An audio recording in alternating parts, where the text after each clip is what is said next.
চিহ্নিত দাগিদের রাজ্য সরকার বাঁচাতে চাইছে, রাজ্য সরকার চিহ্নিত দাগিদের নিয়ে লড়াই করছে। এটা তো আজকে থেকে না, ব্যাকডোর অ্যাপয়েন্টমেন্ট না হলে তো ওনার গদি থাকবে না। ব্যাকডোর অ্যাপয়েন্টমেন্ট পশ্চিমবাংলায় বন্ধ হয়ে গেলে গদি চলে যাবে, এটা ঘটনা। ব্যাকডোর অ্যাপয়েন্টমেন্ট, গলুর চুরি, কয়লা চুরি, বালি চুরি, এগুলো যদি না থাকে তা তৃণমূল দলটা চলবে কি করে? অন্যান্য দল কিভাবে চলবে সেটা অন্যান্য দলে দেবে, তৃণমূল তো চলতে পারবে না। কারণ মমতা বন্দ্যোপাধ্যায় বরাবরই অযোগ্যদের পাশে, উনি যোগ্যদের পাশে ছিলেন না, তাই জন্যই আজকে এই চাকরি গেছে।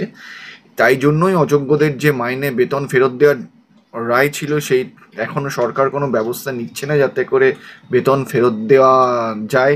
ওনার মুখ বলে কিছু আছে নাকি যে ওনাকে সামনে আসতে? ওনার দলের লোকেরাই তো করেছে, হসবাকাণ্ড তো ওনার দলের লোকেরা করেছে, ওনার লোকজন করেছে। মনোজিৎ মিশ্র ফিশ্র কারা?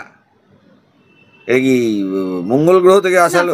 কিন্তু বলেছে দলের সাথে তার কোনো যোগাযোগ, সে তো পার্থ চট্টোপাধ্যায়েরও এখন দলের সাথে যোগাযোগ নিয়ে জিজ্ঞেস করলে বলবে। যে ধরা পড়ে যাবে তার পাশে আর দাঁড়াবে না, সেটা অন্য প্রশ্ন হয়ে গেল। কি মঙ্গল গ্রহ থেকে আসা নাকি এই যে মনোজিৎ মিশ্র টিশ্র যেগুলো নাম উঠে আসছে বিভিন্ন, নাকি এগুলো চাঁদ থেকে আসা লোক? সব তৃণমূলের লোক, মস্তান, গুন্ডা, ধর্ষক, এদের পাঠিয়ে। যদি তিনি এটা বলে থাকেন রাজ্যের মুখ্যমন্ত্রী হয়ে যে তার দপ্তরে কি দুর্নীতি হচ্ছে তিনি জানেন না, তাহলে তার নৈতিক দায়িত্ব যে মুখ্যমন্ত্রী পদ থেকে ওনার ইস্তফা দেওয়া উচিত। অস্বীকার করার জায়গা নেই। প্রাইমারি শুনানি বা প্রাইমারি দুর্নীতিটা বিশ্বের সেরা দুর্নীতি, এর থেকে বড় দুর্নীতি ভারতবর্ষের ইতিহাসে হয়নি। দেখুন, এই রাজন্না হালদার বলুন আর এই যেসব নামগুলো উঠে, সব তৃণমূলের ঝামেলা। তৃণমূল তার নিজেদের ঝামেলা। তৃণমূলের ঝামেলা মানে নিজেদের ওই টাকা শেয়ারে গন্ডগোল হয়েছে কিংবা নিজেদের পজিশনে কিছু গন্ডগোল হয়েছে, তার ঝামেলা। যদি এত কিছুই হয় তৃণমূল দল ছেড়ে তিনি বেরিয়ে যান, বেরিয়ে গিয়ে আপনি থানায় ডায়েরি করুন, দিয়ে সিবিআই ইনভেস্টিগেশন চান, অসুবিধে কোথায় আছে? চিহ্নিত দাগিদের বাঁচানোর জন্য সুপ্রিম কোর্টেও এসএসসি লড়াই করেছে, বরাবরই চিহ্নিত দাগিদের জন্য লড়াই করছে। আর্গুমেন্ট হবে, দেখা যাক। এখন তো মামলা দেখুন ডিভিশন বেঞ্চে পেন্ডিং আছে, তাই এই বিষয়ে কোনো মন্তব্য করব না। এটা ঠিক ওরা আজকে থেকে না, এই স্ট্যান্ডটা ওদের প্রথম থেকেই। মানে তৃণমূলের কাছে যদি হ্যান্ডপিক চোজেন করার অপশানটা থাকতো, মানে আইন ছাড়া এমনিই তারা চাকরি নেবে তাদের ইচ্ছে মতো, তাতে ওরা সব থেকে বেশি খুশি হতো। সেটা তো ভারতবর্ষের গণতান্ত্রিক কাঠামোতে সম্ভব না, বা ভারতবর্ষের সংবিধানের যে কাঠামো রয়েছে তাতে একটা পাবলিক এমপ্লয়মেন্টে এটা সম্ভব না। এটা তৃণমূল সরকার চাইছে। কারা পরীক্ষায় বসতে পারবে সেটা সুপ্রিম কোর্ট স্পেসিফাই করে দিয়েছে। কারা পরীক্ষায় বসতে পারবে সেটা সুপ্রিম কোর্ট স্পেসিফাই করে দিয়েছে, paragraph 49। Candidates not specifically found to be tainted, তারাই বসতে পারবে। It includes all. তারপরেও এসএসসি এত তৎপরতার সাথে, কারণ মুখ্যমন্ত্রী বলছে তাই জন্য, মমতা বন্দ্যোপাধ্যায় বলছেন তাই জন্য। তাদের টেন্টেড ক্যান্ডিডেটদের না হলে তাদের তো পেটের মানে রাতে ঘুম হবে না।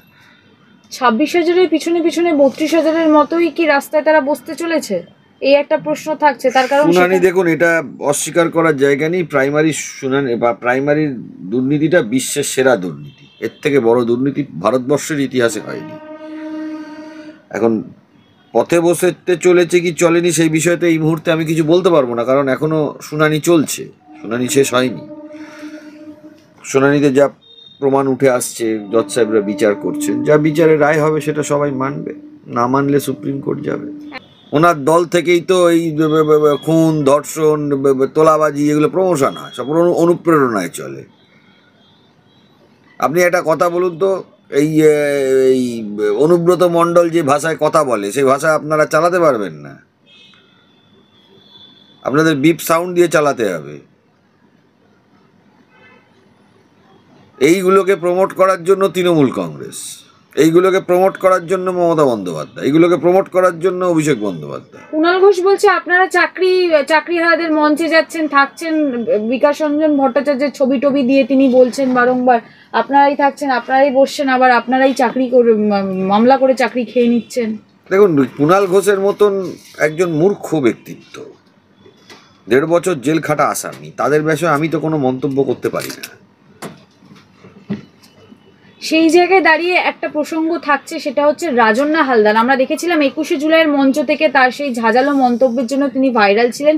সেই রাজন্না হালদার এই কসবা ল কলেজের যে ঘটনা, সেই ঘটনার পর থেকে মুখ খোলা শুরু করেছে। তিনি বলছে তার এআই দিয়ে নিউড ছবি তৃণমূলের জুনিয়রদের হাতে, তৃণমূলের জুনিয়র দাদাদের হাতে হাতে হাতে ঘুরছে। এখন প্রশ্ন উঠছে, তিনি একেবারেই প্রশাসনের কাছে গেলেন না কেন?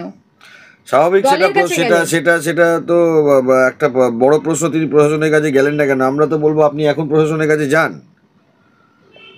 এই জিনিস হতে পারে নাকি? তো কলেজে কলেজে এই জিনিস হয়ে বেড়াবে, সভ্য সমাজে এই জিনিস হতে পারে নাকি? বলছি এতদিন পর তিনি মুখ খুললেন আরজিকর কাণ্ডের সময়। দেখুন, এই রাজন্না হালদার বলুন আর এই যেসব নামগুলো উঠছে, সব তৃণমূলের ঝামেলা। তৃণমূল তার নিজেদের ঝামেলা। তৃণমূলের ঝামেলা মানে নিজেদের ওই টাকা শেয়ারে গন্ডগোল হয়েছে কিংবা নিজেদের পজিশনে কিছু গন্ডগোল হয়েছে, তার ঝামেলা। যদি এত কিছু হয়, তৃণমূল দল ছেড়ে তিনি বেরিয়ে যান। বেরিয়ে গিয়ে আপনি থানায় ডায়েরি করুন, দিয়ে সিবিআই ইনভেস্টিগেশন চান, অসুবিধে কোথায় আছে? এগুলো সব তাদের নিজেদের মধ্যে ঝামেলা। তৃণমূল দলের মধ্যে কেউ কাউকে সহ্য করতে পারে না, সবার সাথে সবার ঝামেলা, এটা সবাই জানে। আমি যা বলছি, যারা তৃণমূলের দর্শক রয়েছেন, যারা শুনছেন, তারাও জানেন এটা। তৃণমূলের গোষ্ঠীদ্বন্দ্ব কী আছে? গোষ্ঠীটা শুধুমাত্র টাকা পয়সার টানা হেজড়া নিয়ে, আর কিছু নিয়ে না, কোনো পলিসিগত বিষয় নিয়ে না। কে কত চুরি করতে পারবে, কার কত বেশি টাকা তুলে ওই কালীঘাটে পাঠাতে পারবে, এটা নিয়ে। কিন্তু যে তৃণমূল সিস্টেমের বিরুদ্ধে একেবারে রাজন্না হালদার কথা বলছে, তিনি একেবারেই এবিপি আনন্দের টকশোতে গিয়ে তিনি বলছে যে আমি অভিষেক বন্দ্যোপাধ্যায় ভালো কাজ করেছে, মমতা বন্দ্যোপাধ্যায় ভালো কাজ করেছে, কিন্তু সেই দলেরই যারা জুনিয়র দাদারা রয়েছে তাদের হাতে হাতে নাকি তার এআই দিয়ে। রাজন্না বন্দ্যোপাধ্যায় যে কথাটা বলেছেন, তাই দিয়ে রাজন্না বন্দ্যোপাধ্যায়ের ক্ষমতা হবে যে থানায় গিয়ে এফআইআর করে মামলাটা নিয়ে কোর্টে গিয়ে লড়াই করার? সেই ক্ষমতা হবে ওনার? উনি ওইখান থেকে সেটা বলতে পারবেন না, কারণ উনিও ওদের দলের একটা পার্ট। তবে হ্যাঁ, তিনি বলেছেন, তার বলাটাকে আমি মানে ডেফিনেটলি তার পাশে থাকবো। তিনি লড়াই করুন না, আদালতে আইনে লড়াই করুন। যদি তার ছবি এআই করে বেরিয়ে থাকে, সেটা নিয়ে লড়াই করুন, আদালতে লড়াই করুন। ডেফিনেটলি এটা তো অন্যায় কাজ হয়েছে। দলের ভাবমূর্তি যাতে নষ্ট না হয়, তাই তিনি প্রশাসনের কাছে যায়নি, আইনি সাহায্য। দলটারই কোনো ভাবমূর্তি নেই, তারা আবার কি প্রশাসনের? লোকে তৃণমূল দেখলে চোর বলে ডাকে রাস্তাঘাটে বাজারে, তার আবার কিসের ভাবমূর্তি? তৃণমূল যারা করে তাদের মাথা নিচু করে থাকা উচিত। গায়ের জোর আছে, ক্ষমতা আছে, টাকা আছে, যার জন্য চলছে। এরা টাকা কি রোজগার করে, ডাক্তারি করে, ওকালতি করে, ইঞ্জিনিয়ারিং করে টাকা রোজগার করেছে? চুরি করে টাকা রোজগার করেছে, তারা বড় কথা হবে? এ কুণাল ঘোষ, এ কিভাবে কি এদের রোজগার কি? এ সারদা 1.5 বছর জেলে ছিল, রোজগারটা কোথা থেকে এসেছে? ডাক্তারি করে এসেছে, ইঞ্জিনিয়ারিং করে এসেছে, নাকি খুব বড় স্পোর্টসম্যান, খেলাধুলো করে হয়েছে, যে ইন্টারন্যাশনাল খেলাগুলোতে চ্যাম্পিয়ন হয়ে এসেছে? এসব কথাবার্তা বলার কোনো মানে হয় না। সিঙ্গেল বেঞ্চ, হাইকোর্টের সিঙ্গেল বেঞ্চ একটা রায় দিয়ে বলেছেন যে কোনো অযোগ্য বসতে হয় না। তার বিরুদ্ধে রাজ্য সরকার এসএসসি অ্যাপিল করেছে, অ্যাপিলের শুনানি চলছে। তাই এই মুহূর্তে আমি কোনো মন্তব্য করব। সেই জায়গায় দাঁড়িয়ে মুখ্যমন্ত্রী নেতাজি ইন্ডোর স্টেডিয়ামে যে কথাটি বলেছিলেন যে তিনি যোগ্যদের সাথেও কথা বলবেন এবং অযোগ্যদের পাশে আছেন, সেটা নিয়ে কি বলবেন? তাহলে সেই কথা মতোই কি কাজ চলছে? দেখুন, এইটা উনি যে বলেছেন, উনি সঠিক কথা বলেছেন। কারণ মমতা বন্দ্যোপাধ্যায় বরাবরই অযোগ্যদের পাশে, উনি যোগ্যদের পাশে ছিলেন না, তাই জন্যই আজকে এই চাকরি গেছে। তাই জন্যই অযোগ্যদের যে মাইনে বেতন ফেরত দেওয়ার রায় ছিল, সেই এখনও সরকার কোনো ব্যবস্থা নিচ্ছে না যাতে করে বেতন ফেরত দেওয়া যায়। তাই এটা পরিষ্কার যে মমতা বন্দ্যোপাধ্যায় এবং তৃণমূল ওনারা দুজনেই অযোগ্যদেরই পাশে আছেন। এখনো শিক্ষামন্ত্রী কোনো মন্তব্য করলেন না। শিক্ষামন্ত্রী তো অনেক কিছু বলেছিলেন, ব্রাত্য বসু। শিক্ষামন্ত্রীকেও আমরা দেখতে পাচ্ছি কি বলবেন না বলবেন এটা ওনার ব্যক্তিগত, আমি তো কাউকে বলতে পারি না আপনি এটা বলুন, বা কেউই বলতে পারে না। উনি চুপ থাকছেন, চুপ।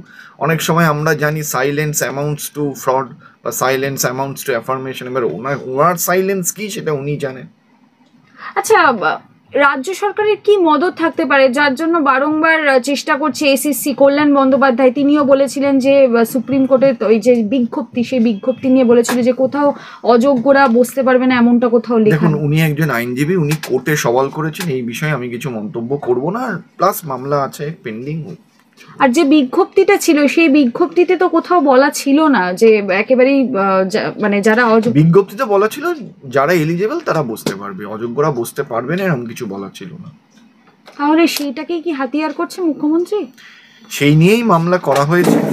সিঙ্গেল বেঞ্চ বলেছে অযোগ্যরা বসতে পারবে না, ডিভিশন বেঞ্চে মামলার বিচারাধীন, দেখা যাক কি হয়।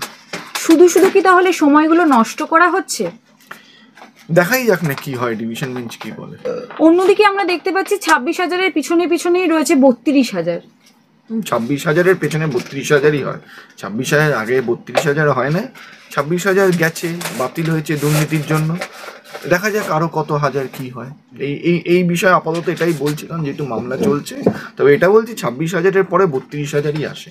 এই নিয়োগ দুর্নীতি যেটা রয়েছে সেখানে মুখ্যমন্ত্রীকে যখন প্রশ্ন করা হয় তিনি বলেন তিনি পুরো বিষয়টি নাকি কিছু জানেন না, কিন্তু তার তত্ত্বাবধান ছাড়া কি কোনো কিছু সম্ভব?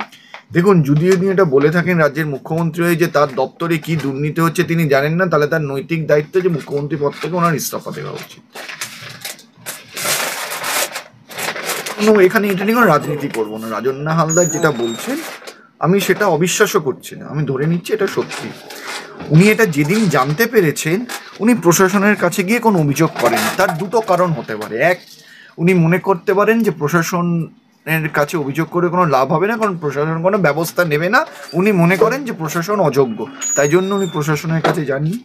আরেকটা হতে পারে উনি মনে করেছেন এই যে কোনো ধরনের কোনো বেআইনি কাজ হলে প্রশাসনের ওপরে দল সবার আগে দলকে উনি জানিয়েছেন। তাহলে প্রশ্ন হলো উনি যে দল করছেন তাহলে এটা প্রমাণিত দলের কাছে অভিযোগ যাওয়ার পরও দল চুপ করেছিল, তার মানে তৃণমূল কংগ্রেস আজকে এটা প্রোপাগেট করছে যে এই ধরনের লোকেরা থাকবে দলে, যারা শ্লীলতাহানি করবে, ধর্ষণ করবে, তাদেরই প্রোপাগেট করছে তৃণমূল কংগ্রেস। যদি আজকে রাজন্না হালদারের কথা সত্যি হয় তাহলে এটা প্রমাণিত যে তৃণমূল কংগ্রেস এই ধরনের জিনিসকে অ্যাডভার্টাইজ করে যে ধর্ষক যত তারা তৃণমূল দলে করবে, এই ধরনের কিছু করলে তাদের বিরুদ্ধে ব্যবস্থা নেওয়া হবে না। এক, দ্বিতীয়ত আজকে রাজন্না হালদার নিজে মনে করছেন যে প্রশাসন অপদার্থ, তাই প্রশাসনের কাছে অভিযোগ করে কোনো লাভ নেই, তাই জন্য উনি নিশ্চয়ই প্রশাসনের কাছে যাননি।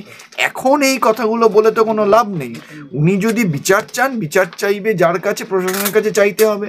উনি দলের কাছে করেছেন, দলও যখন কোনো ব্যবস্থা নেয়নি তাহলে উনি তারপরে আর কোনো ব্যবস্থা নেননি কেন? আজকে হঠাৎ এই মুখটা খুলছেন।